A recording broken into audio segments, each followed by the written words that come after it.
Bismillahirrahmanirrahim. Assalamualaikum warahmatullahi wabarakatuh. Alhamdulillahirabbil alamin. Wabihi nasta'in wa ala umuri dunya waddin. Wassalatu wassalamu ala Muhammadin asyrafil anbiya'i wal mursalin wa ala alihi wa sahbihi wa man tabi'ahu bi ihsanin ila yaumiddin.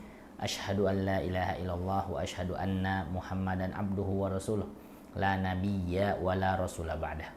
Rabbi shrah li sadri wa yassir li amri wahlul 'uqdatam min lisani yafqahu qawli. Subhanaka la ilma lana illa ma 'allamtana wa 'allimna ma yanfa'una warzuqna uluman tanfa'una fid dini wa dunya. Allahumma inna nas'aluka ilman nafi'an wa rizqan thayyiban wa amalan mutaqabbalan. Amma ba'du. Bapak Ibu, saudara-saudariku yang dimuliakan oleh Allah Subhanahu wa taala dimanapun Anda berada. Alhamdulillah, di kesempatan kali ini kita dapat berjumpa kembali dalam pembahasan kitab Riyadhatus Shibyan, yaitu kitab tentang parenting Islami, di mana kitab ini dituliskan oleh Imam Ar-Ramli As-Shaghir, yaitu salah satu ulama dalam mazhab Syafi'i yang terkenal dengan julukannya sebagai Syafi'i karena mengambil rujukan dan referensi buku daripada kita ulun karena. Baik Bapak Ibu yang dimuliakan oleh Allah Subhanahu wa taala, insyaallah di kesempatan kali ini kita akan lanjut membahas pada fase kedua dari pola pendidikan anak, di mana sebelumnya sudah kita jelaskan bersama bahwa Imam Ar-Ramli dalam penjelasan Riyadhatus Shibyan itu menyampaikan bahwa pendidikan anak dibagi menjadi 5 fase.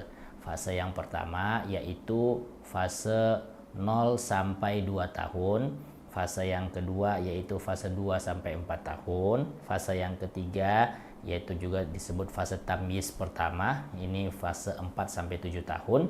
Kemudian fase yang keempat, fase tamyiz kedua, yaitu 7 sampai 9 atau 7 sampai sebelum usia balik.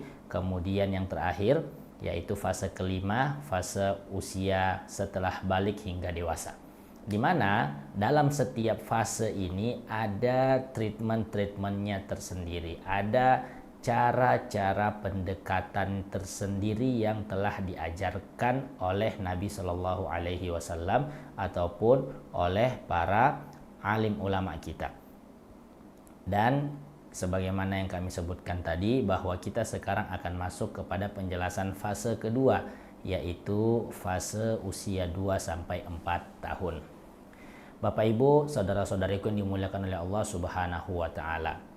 Anak-anak ketika telah selesai masa menyusuinya, yaitu di kisaran umur 2 tahun, maka hal yang paling sering muncul dari kebiasaan anak tersebut adalah ia mulai banyak tertarik dengan keadaan sekitarnya. Dan juga terkhusus dalam makannya, ia akan lebih banyak makan dengan makanan-makanan yang sudah baru baginya. Jadi tidak lagi terfokus kepada yang namanya ASI ataupun mungkin sufor, tapi sudah mulai banyak makan makanan yang hampir sama seperti orang dewasa. Maka dari itu, berdasarkan sifat alamiah yang tumbuh pada anak, para ulama kita menjelaskan bahwa pada usia 2 sampai 4 tahun pendidikan anak yang paling baik itu melalui pendekatan makanan. Bagaimana maksudnya pendekatan makanan? Perhatikan bagaimana penulis Imam Ar-Ramli rahimahullahu taala rahmatan wasi'ah menuliskan dalam bukunya. Wa ba'da ma yuftam tajiduhu yashtahi aklat ta'ami daiman la yantahi. Yang artinya, dan setelah disapih biasanya anak memiliki nafsu makan yang terus-menerus dan tidak berhenti. Kemudian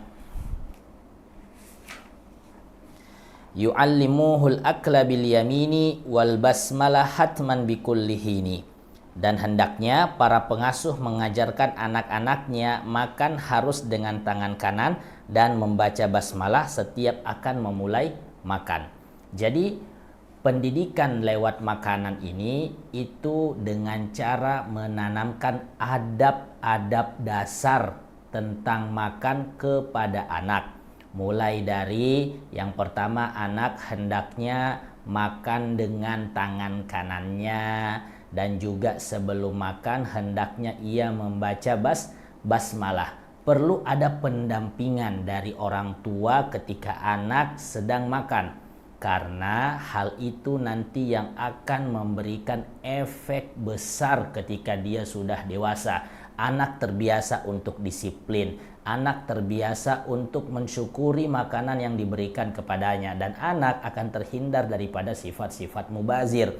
Maka dari itu pendekatan yang dilakukan untuk mendidik anak di usia 2-4 tahun yakni dengan pendekatan makanan, atau bagaimana kita menanamkan adab-adab makan kepada anak. Ini merupakan sebuah cara yang sangat fundamental dan juga tidak memakan banyak waktu ataupun tidak memakan banyak biaya, terkhusus bagi orang tua yang mungkin sibuk dengan kegiatan di luar. Hendaknya seorang ayah menyempatkan sehari dalam seminggu untuk mengajak anaknya pergi keluar bersama, hanya dia dan anaknya saja. Mengajak anaknya untuk pergi makan, kemudian duduk bersama, bercerita, bertanya bagaimana keadaannya hari ini, apa masalahnya hari ini. Kemudian saat sedang bercerita tersebut, ayah juga sambil menanamkan pelan-pelan tentang bagaimana cara makan yang baik. Simak bagaimana Rasulullah Shallallahu Alaihi Wasallam menanamkan adab makan kepada seorang anak kecil yang bernama Umar bin Abi Salamah. Suatu ketika Umar ibnu Abi Salamah menyampaikan tentang kisah yang ia alami waktu sebelum masuk usia baliknya. Ia bercerita bahwa pada saat itu aku bersama dengan Nabi untuk makan, dan aku berada pada satu nampan dengan Nabi Shallallahu Alaihi Wasallam. Maka ketika aku hendak ingin mengambil makanan yang ada di dekatku dan memakannya, Nabi Shallallahu Alaihi Wasallam menegurku dengan pelan sambil mengatakan, beliau Shallallahu Alaihi Wasallam mengatakan, ya gulam, samillah wa kul biyaminika wa kul mimma yalik. Wahai anakku, sebelum makan bacalah basmalah, bacalah bismillah. Kemudian makanlah dengan tangan kananmu dan ambillah makanan yang paling dekat denganmu. Lihat bagaimana cara Nabi Shallallahu Alaihi Wasallam mendidik seorang Umar ibnu Abi Salamah kecil, yang itu berbekas di dalam benak Umar ibnu Abi Salamah radhiyallahu taala anhu dan terbawa sampai ia dewasa, hingga ia radhiyallahu taala anhu meriwayatkan hadis ini kepada murid-muridnya, dan hadis itu sampai kepada kita di zaman sekarang. Ini salah satu cara pendidikan yang terbaik yang bisa kita lakukan sebagai seorang ayah ataupun sebagai seorang ibu kepada anak-anak kita, yaitu dengan terus mendampingi mereka saat makan. Waktu makan adalah waktu yang berharga, maka jangan dibiarkan momen tersebut terlewat begitu saja tanpa kita bisa mampu menemani anak-anak kita dan mendidik mereka dengan baik. Maka Bapak Ibu, saudara-saudariku yang dimuliakan oleh Allah Subhanahu wa taala, mulai sekarang hendaknya kita terus menyisihkan waktu untuk menemani sebisa mungkin anak-anak kita makan bersama dengan mereka. Kalau tidak bisa membersamai mereka makan di satu meja makan yang sama di rumah, sisihkanlah waktu sehari untuk mengajak anak pergi makan berdua sambil mengisi tangki cinta mereka.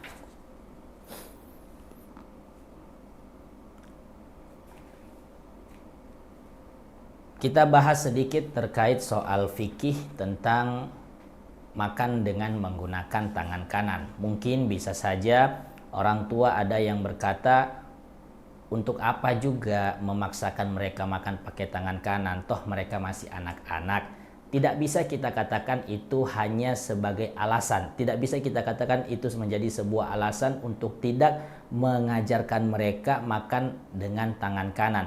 Karena Nabi Shallallahu Alaihi Wasallam bersabda bahwasanya Setan itu makan dengan tangan kirinya dan juga minum dengan tangan kirinya.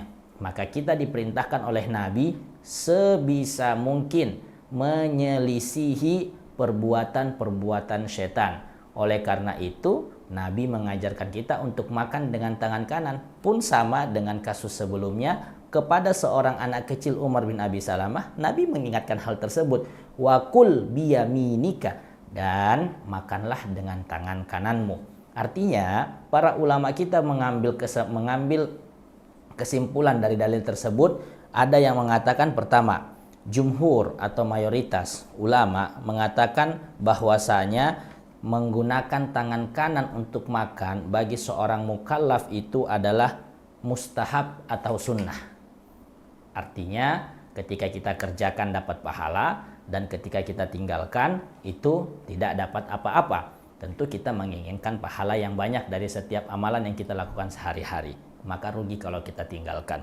Yang kedua, disebutkan dalam kitab Ar-Risalah, yaitu kitab Usul Fiqh karangan Imam Asy-Syafi'i. Beliau mengatakan kecondongan pendapat yang menyebutkan bahwa makan dengan tangan kanan hukumnya wajib. Imam Syafi'i sendiri berpendapat bahwa makan dengan tangan kanan itu hukumnya wajib. Begitu juga dari apa yang disampaikan oleh Imam Syafi'i dan juga jumhur ulama ini, kita mengambil kesimpulan bahwa tidak ada ruginya sama sekali jika kita mulai mengajarkan anak untuk terbiasa makan dengan tangan kanannya. Walaupun mungkin ada beberapa anak yang memiliki tangan dominan yaitu kiri, tapi saat makan temani mereka, didik mereka, ajar mereka untuk terbiasa menggunakan tangan kanannya.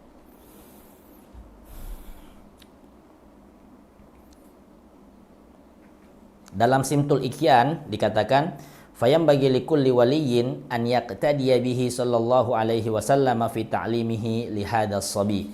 Yang artinya bahwa dan hendaknya setiap wali mengikuti pola pengasuhan dan juga pendidikan Rasulullah sallallahu alaihi wasallam dalam mendidik anak. Bahwa maksud beliau adalah hendaknya kita sebagai seorang muslim dan juga muslimah itu mengikuti pola pendidikan Nabi. Di mana di sini Nabi mengajarkan anak-anak untuk terbiasa makan dengan tangan kanannya dan mengajarkan adab-adab dasar dari yang namanya memulai makan dengan basmalah dan juga mengambil makanan yang paling terdekat dari mereka. Lanjut di bait ke-20, Imam Ar-Romli rahimahullah mengatakan, wala yubadir qabla akli sahibih wa ya'kulul 'aisha alladhi bijanibih. Dan hendaknya mengajarkan agar anak tidak terburu-buru makan karena khawatir didahului oleh teman makannya, dan agar makan makanan yang berada di dekatnya. Masih sama tentang konsep pendidikan lewat makanan. Di nomor yang kedua, yaitu ketika kita hendak makan bersama dengan anak-anak kita, hendaknya kita mengajarkan kepada mereka agar jangan terburu-buru saat makan. Sudah banyak penelitian yang menjelaskan tentang pentingnya makan itu tidak tergesa-gesa. Ada yang mengatakan bahwa ketika makan tergesa-gesa, lonjakan gula darah di dalam tubuh itu juga naik secara drastis. Makanya salah satu cara untuk membuat kita tidak mengalami lonjakan gula darah yaitu dengan makan perlahan. Makanya akibatnya orang terkadang setelah selesai makan merasakan ngantuk. Itu akibat dari lonjakan gula darah di dalam tubuh. Dan cara yang paling mudah untuk mengatasinya adalah dengan makan perlahan.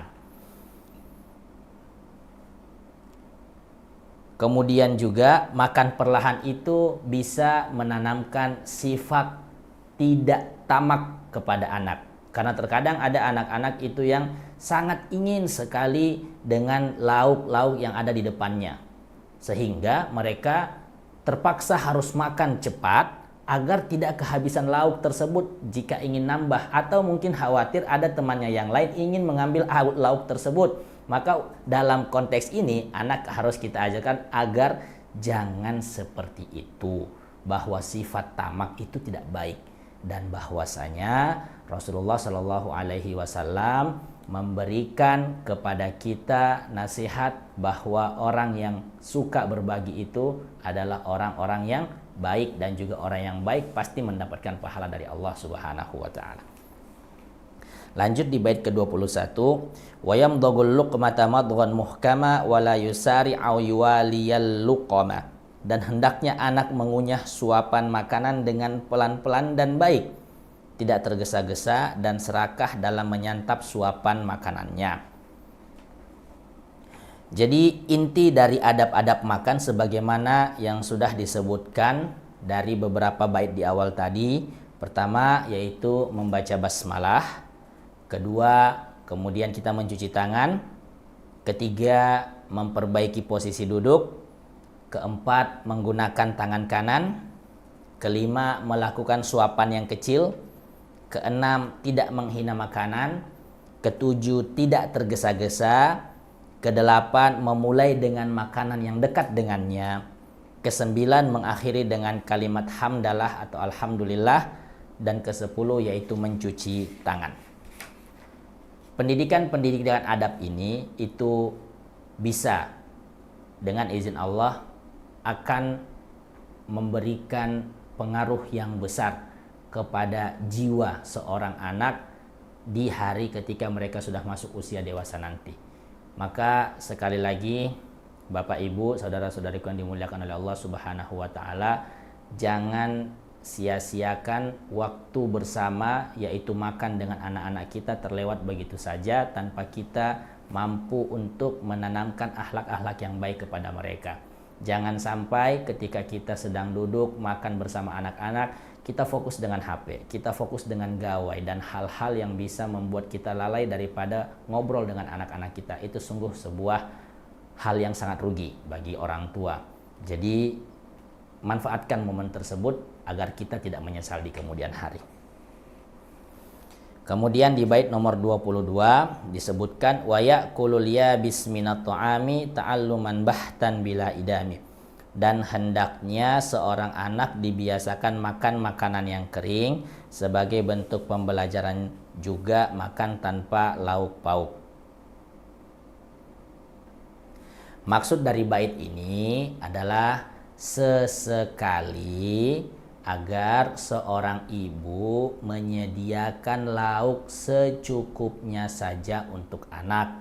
Mungkin hanya nasi dengan sayur saja, atau mungkin nasi dengan telur saja, atau mungkin nasi dengan potongan ikan saja.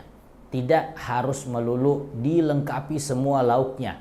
Alasannya kita ingin membangun sifat nerimo kepada si anak. Kita ingin membangun sifat syukur kepada si anak bahwa makan itu tidak harus ada ini, itu dan lain sebagainya. Karena di zaman sekarang banyak kita dapatkan anak-anak yang malas makan jika keinginannya tidak dituruti. Oh, saya nggak mau makan kalau misalnya nggak ada ayam geprek misalnya. Saya nggak mau makan kalau tidak ada ini dan itu.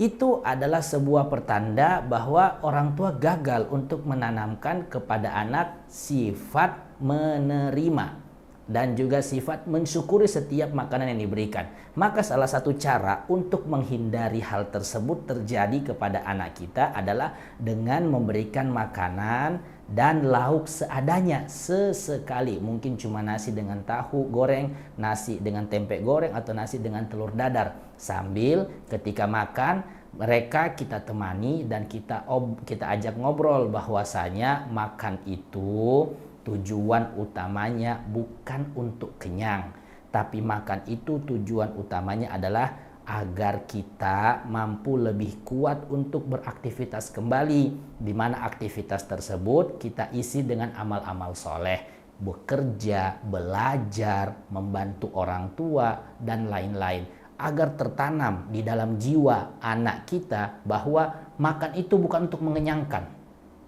Sehingga akhirnya setelah makan kenyang timbul sifat malas. Tetapi sebenarnya tujuan utama dari makan itu adalah untuk membantu kita bisa lebih baik lagi dalam beraktivitas setelahnya.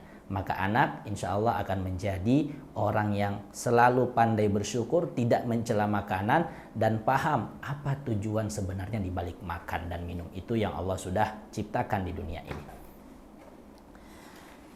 Selanjutnya Bapak Ibu yang dimuliakan oleh Allah Subhanahu wa taala, bait nomor 23. Imam Ar-Ramli rahimahullah berkata, hinan fahinan fil asya'i wal ghada kaila yaral idama hatman abada.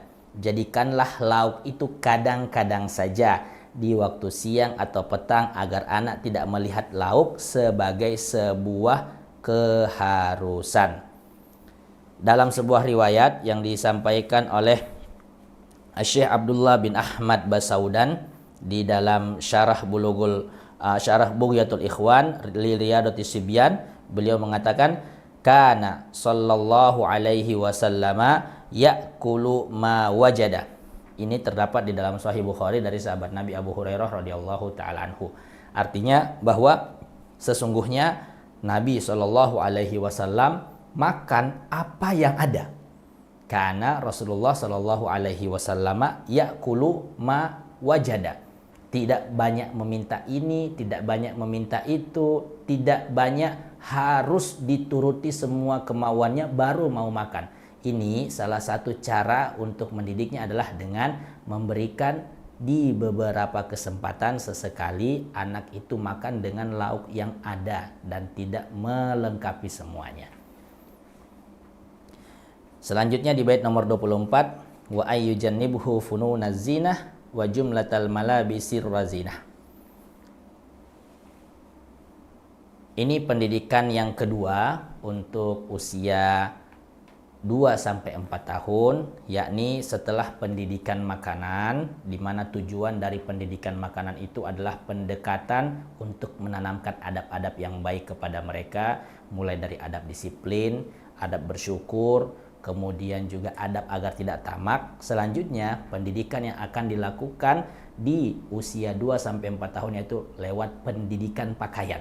Bagaimana kita menanamkan kepada anak kita lewat pakaian itu sifat-sifat yang mulia yang itu nanti akan memberikan dampak besar bagi kehidupan mereka saat mereka telah dewasa. Dan insya Allah penjelasan tentang hal ini yaitu penanaman akhlak dan adab yang baik lewat pakaian akan kita jelaskan di pertemuan selanjutnya. Baik, cukup sekian untuk kesempatan kali ini. Semoga bisa memberikan manfaat bagi kita semuanya. Astaghfirukum sallallahu ala sayyidina Muhammadin walhamdulillahirabbil alamin wallahu taala a'lam. Assalamualaikum warahmatullahi wabarakatuh.